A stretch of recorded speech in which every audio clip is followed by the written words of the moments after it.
Rose, elle a raison. Il y avait plus de Ou pas diversité dans un gouvernement Sarkozy. Alors, on va y aller par étapes parce que là, Camilla Jordana s'est un peu perdue et c'est du n'importe quoi.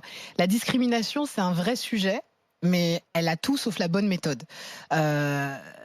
Aujourd'hui, on veut pointer du doigt l'homme blanc, riche, comme s'il était responsable de tout. Et son discours, il est dangereux. Aujourd'hui, elle aurait fait... Tu parlais des années 80, je pense qu'elle aurait été une merveille du temps des SOS Racisme. Sauf qu'aujourd'hui, c'est pas là le débat. Le débat, c'est de sortir de sa condition sociale, c'est de trouver un travail. Et ça me chagrine qu'on oppose constamment ses origines avec le fait d'être français, alors que les deux s'additionnent merveilleusement. Et dans son discours, elle a tendance à l'oublier.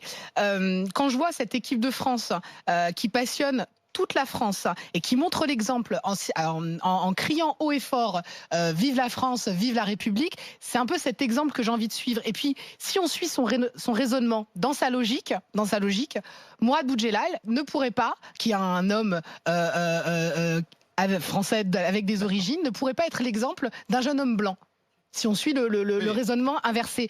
Donc, quid de Xavier Niel, de Thierry Marx, qui sont aujourd'hui aussi des exemples pour des jeunes qui pourraient être, puisqu'il faut le nommer, de couleur noire Mais ou d'origine est un arabe. exemple aussi de Français qui ont les mêmes origines et qui se disent bon ben finalement il n'y a qu'un seul Mourad Boudjelal parmi les patrons dont la réussite est affichée, voilà. Certes, par exemple. mais du coup elle racialise les problèmes et moi ça me dérange. Mais non, mais c'est des modèles.